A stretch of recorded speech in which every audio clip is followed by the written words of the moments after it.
Earlier this week, President Biden went to the State Department and offered a final assessment of his record on foreign policy. He insisted that his leadership had, quote, increased America's power in every dimension, that we were, quote, stronger at home, stronger in the world, more capable than we have been in a long time. I suspect the only people who buy that assessment were right there in the room with the president. No doubt, those watching from further afield found those remarks unconvincing. What most of us saw was a final rearguard action to cover for an administration that has been in retreat for 4 straight years. The president's tough talk about Putin, undone by his chronic and well-documented fear of escalation. The hesitation and half measures that kept critical tools out of Ukrainian hands when they could have made a difference. Even his most senior aides inadvertently acknowledged the truth. In a legacy shopping column in the New York Times, Secretary Blinken, Secretary Austin said it was, quote, steadfast American leadership that rallied the world to, quote, help Ukraine survive the Kremlin's imperial onslaught. To help Ukraine survive, Mr. President?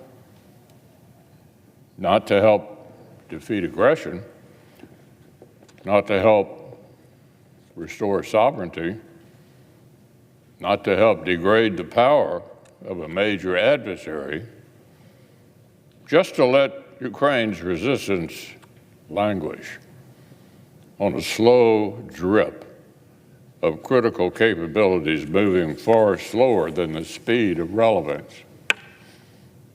Or take this administration's approach to the Middle East.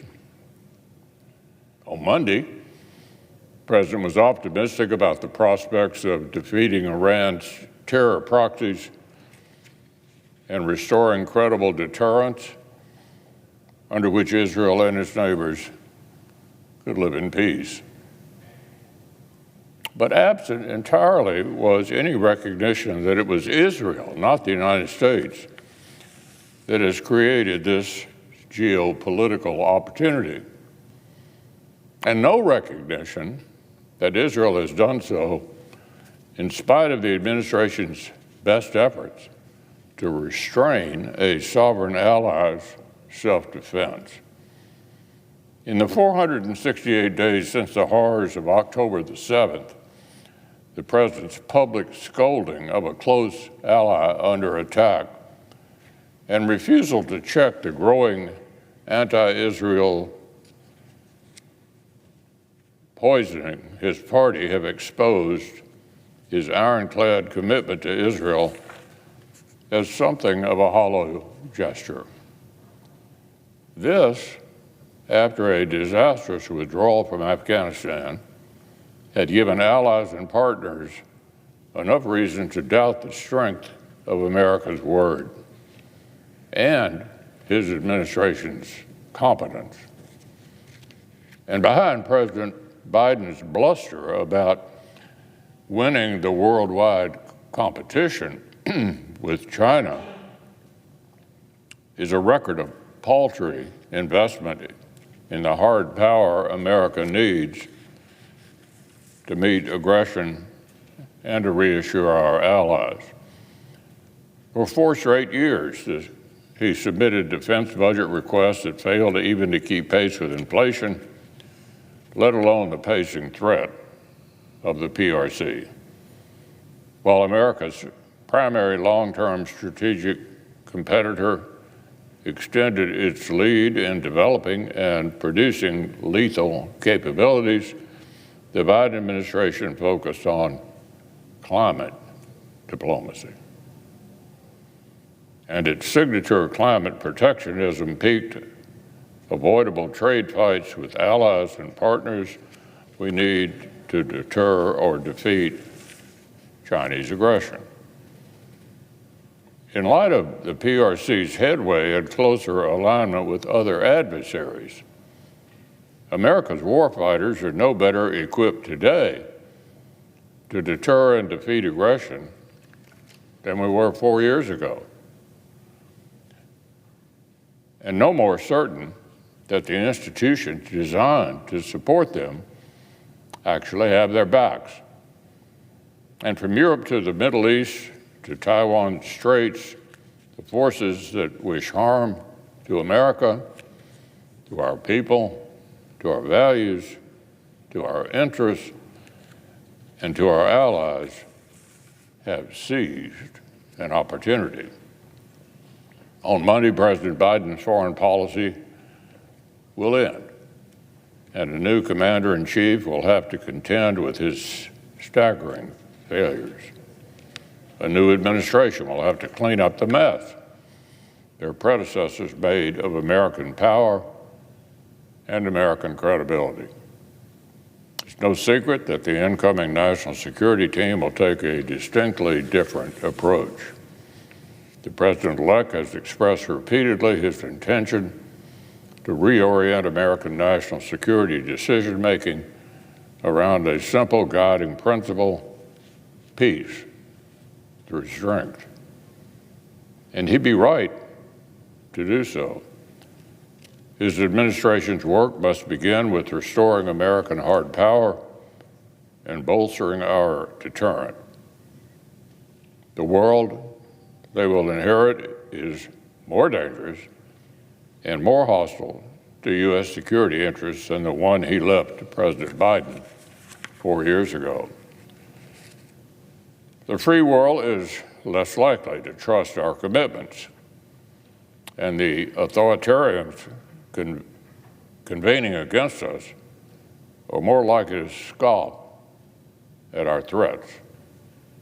Russia, Iran, North Korea, and the PRC are finding more and more that the desire to weaken the United States and undermine the order we lead is a shared objective, and one toward which they are now working in coordination, working together in coordination to weaken the United States. As I've counseled the president-elect already, we cannot afford to discount this coordination. No matter how loudly others press him to embrace retreat and retrenchment, America cannot address grave threats to our interests a la carte. And as I've said repeatedly, there's no language these adversaries understand more clearly than strength. There's no surer way to restore meaningful deterrence against them than by investing in our capacity and proving our willingness to impose devastating costs. It's common to refer to today's challenges as the gravest America has faced since World War II. But we certainly don't invest like we believe that's the case. So here's a good way of looking at it. Beating the Axis, World War II, meant spending 37% of our GDP on defense. In the Korean War, it took nearly 14%. At the height of Vietnam, 9%. The Reagan buildup at 6%. Today, we're spending 3% of GDP on the arsenal of democracy. Peace through strength must be more than a pithy phrase. Vaguely tough sounding but functionally benign, It must instead stand for a clear and measurable commitment to rebuild the arsenal of democracy and the most lethal fighting forces in the world. As chairman of the Defense Appropriations Subcommittee, I take the President-elect's commitments very seriously. And I know he knows that deterring a war is cheaper than fighting one. And I stand ready to work closely with this administration in the current urgent work ahead, rebuilding the capabilities and capacity we need in order to credibly pursue peace through strength. That work, of course, begins with assembling an experienced and well-qualified team. The incoming administration is right to expect swift consideration of their cabinet nominations and broad deference on the confirmation of nominees whose credentials and records prove them worthy of the highest public trust and whose policy views align with the administration's goals. Nominees whose professional experience is commensurate with the responsibilities of the office and who demonstrated in detail their command of relevant policy will certainly have my vote. I intend to support a large slate of nominees who satisfy these conditions. In particular, I will vote to confirm nominees to senior national security roles whose record and experience will make them immediate assets, not liabilities, in the pursuit of peace through strength. Our chance to turn the page on the damage of the Biden administration's record simply cannot come soon enough.